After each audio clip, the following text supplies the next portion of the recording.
Hai guys, balik lagi di channel Vlogger Dadakan. Dan kali ini gue sempat mampir ke salah satu jalur dari pendakian Gunung Salak, yaitu jalur pendakian Aji Saka.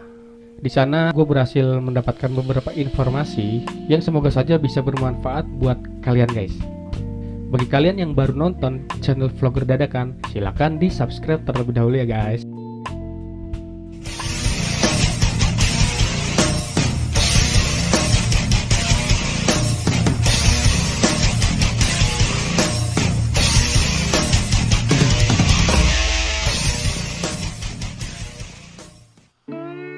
Gunung Salak adalah salah satu gunung yang memiliki mistis yang cukup kuat.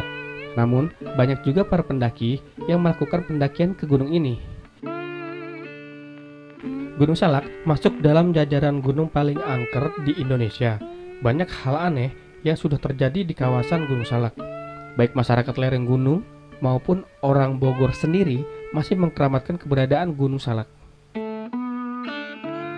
Kakak berdua nih nggak ada teman kakak. Siapa yang tahu?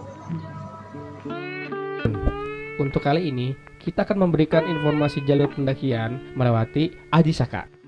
Jalur Aji Saka merupakan juga jalur pura Jagatkarta yang dahulu sering digunakan para peziarah untuk berkunjung ke beberapa makam wali. Jalur menuju pintu rimba pendakian Aji Saka, kondisi jalurnya seperti ini. Jalanan banyak berbatu padat, vertikal tanjakannya cukup menantang. Namun begitu kita tiba di pintu rimba Aji Saka, kita akan disambut dengan petugas jaga yang sangat ramah dan bersahabat. Siliwangi Adventure adalah naungan bagi petugas yang menjaga di pintu rimba dan di base camp itu masuk Aji Saka. Dan kita pun sharing-sharing pengalaman tentang pendakian sambil ngopi-ngopi santai. Bersamaan dengan saya nongkrong di pintu rimba tersebut, banyak juga pendaki-pendaki yang baru datang untuk mendaki Gunung Salak melalui Aji Saka. Suasana di pintu rimba itu sangat nyaman, pepohonan sangat rimbun, dan juga ada beberapa spot camping atau tenda yang sudah disediakan oleh petugas Siliwangi Adventure.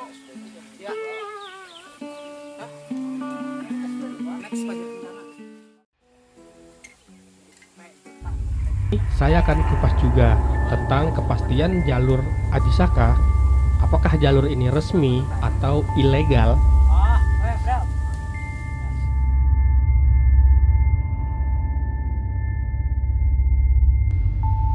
Nah, sebelumnya gue yakin banyak dari teman-teman yang belum tahu tentang jalur pendakian Gunung Salak via Aji Saka.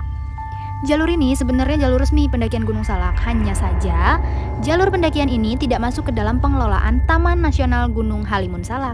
Karena jalur Aji Saka ini nggak masuk ke dalam pengelolaan Taman Nasional Gunung Halimun Salak, maka banyak yang menganggap bahwa jalur ini adalah jalur ilegal.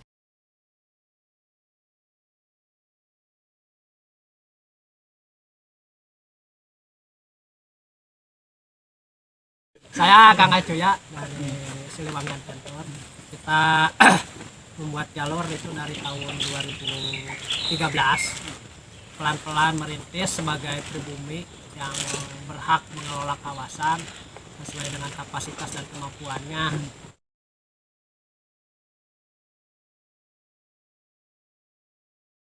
Sebagai wilayah yang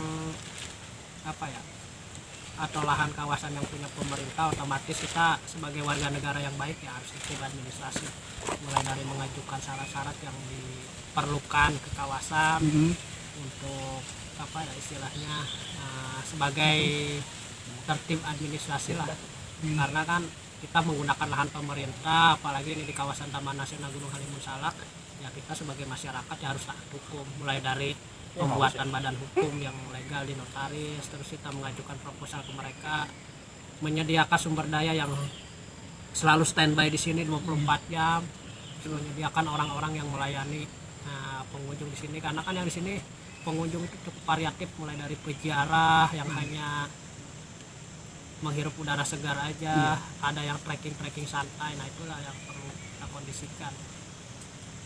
Selama istilahnya kegiatannya itu berlangsung ya kendala akan selalu ada, mulai mungkin kalau di sini karena cuaca Salak tuh sulit diprediksi, mau musim kemarau mau musim hujan ya selalu ada kabutnya, ada hujannya.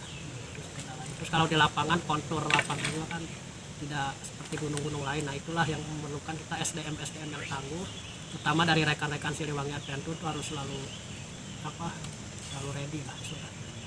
Intinya kita di sini di Aji Saka mengubah paradigma Gunung Salak ya beneran gunung, bukan seperti gunung-gunung yang lain. Pertama mungkin gimana caranya jalurnya tetap bersih, gimana caranya jalurnya selalu terkontrol. Kan beberapa jalur kan mereka masuk pas laporan nggak ada orang, istilahnya mah lepas tanggung jawab lah. Kalau kami di sini selama masih ada orang di kawasan ya kami akan selalu standby.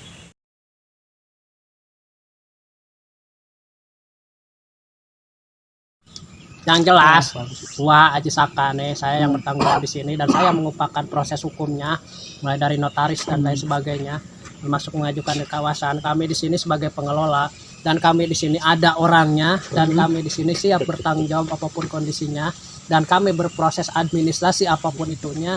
Ya silahkan rekan-rekan di sana mau membicarakan kami apapun itu, mau soal legalitas atau apapun, kami sudah mengerti itu semua, tidak sudah diajarkan lah, ya kan. Dan perkenalkan saya juga Surya Wijaya, ya kan. Saya pribumi dan saya berhak mengelola kawasan karena saya orang asli pribumi. Inilah saya ngambil kesejahteraan dari hutan ya dengan mengelola kawasan itu dengan cara saya sendiri.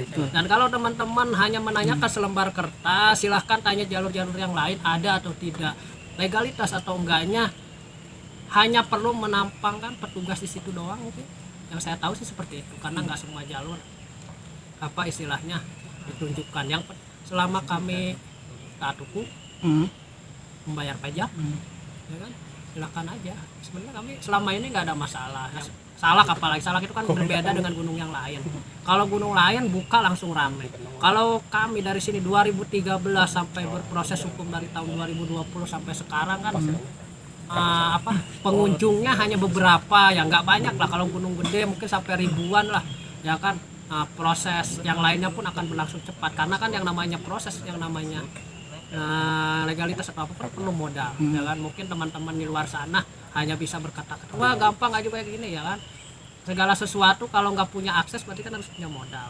Kalau nggak punya kedua itu ya kita harus sabar dan berproses, dan itulah yang kami lakukan sampai sekarang, mulai dari kestabilan pengunjung, kestabilan jalur, kestabilan personil. Karena akan percuma kalau kami punya selembar kertas ternyata tamunya nggak ada. Ibaratnya teman-teman bikin Indomaret atau bikin mungkin Alfamart atau mungkin sejenisnya, tapi nggak ada yang belanja, ya kan?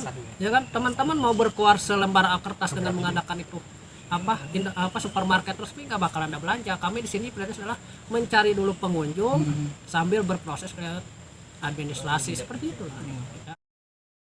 Kesimpulan yang saya dapat setelah saya mengobrol-ngobrol santai dengan petugas dari Siliwangi Adventure, jalur ini adalah salah satu jalur resmi karena setiap pendaki yang naik itu selalu ditanyakan kartu identitas dan pembayaran SIMAKSI dengan bukti kwitansi.